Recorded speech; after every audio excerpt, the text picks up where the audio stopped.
NCP থেকে নাহিদ ইসলাম কি বললেন, সবাই ভিডিওটা দেখেন। ভিডিওটা যদি ভালো লাগে তাহলে কমেন্টে মন্তব্য করবেন। বিভিন্ন কার্ড দেওয়া হবে, ফ্যামিলি কার্ড দেওয়া হবে, কৃষক কার্ড দেওয়া হবে। আমরা চাই কার্ড দেওয়া হোক, জনগণ সুবিধা পাক, কিন্তু এই কার্ড জনগণ পর্যন্ত পৌঁছাবে তো? 2000 টাকার কার্ড দিতে 1000 টাকা ঘুষ দেওয়া লাগবে না তো? তাহলে ঘুষ, চাঁদাবাজি সেটা যদি আমরা নির্মূল না করতে পারি, এই সকল সুযোগ সুবিধা কি জনগণের কাছে পর্যন্ত পৌঁছাবে? একদিকে বলা হচ্ছে কার্ড দিবে, আরেকদিকে ঋণ খেলাপিদেরকে সংসদে নিয়ে যাওয়ার চেষ্টা করা হচ্ছে। নির্বাচন কমিশনকে ব্যবহার করা হচ্ছে, আদালতকে চাপ প্রয়োগ করা হচ্ছে। ফলে কেমন বিচারিতা?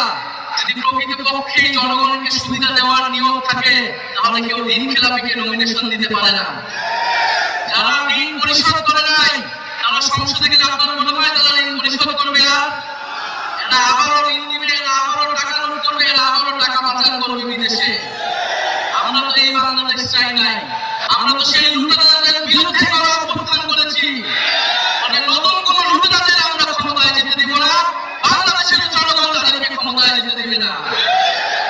সংগ্রামী বন্ধুগণ, বলা হচ্ছে বস্তিবাসীকে ফ্ল্যাট দেওয়া হবে। বস্তিবাসী ফ্ল্যাট চায় নাই আমাদের কাছে, আপনাদের কাছে।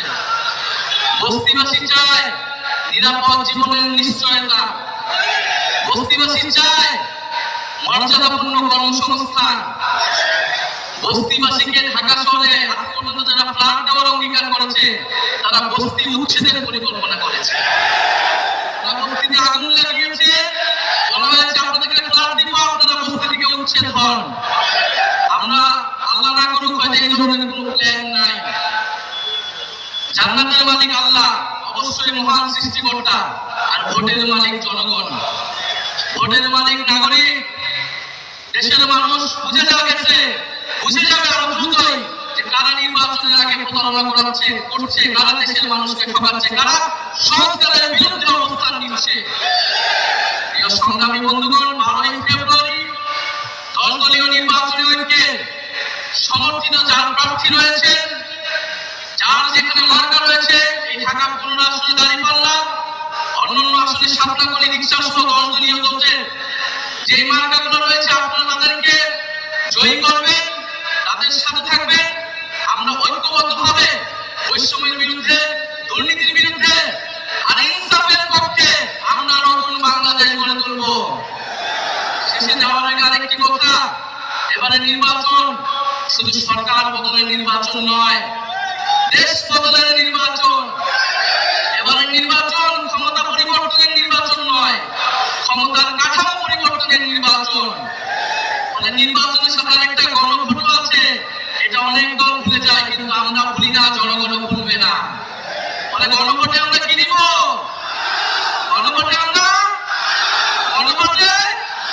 পরিবর্তনকে, দুর্নীতিবাদকে, বৈষম্যকে, আধিপত্যকে, গণভোটে ইনসাফে। ভিডিও যদি ভালো লাগে লাইক, শেয়ার, কমেন্ট করবেন। সকলে চ্যানেলটা সাবস্ক্রাইব করবেন। সবাই ভালো থাকবেন। আল্লাহ হাফেজ। আসসালামু আলাইকুম।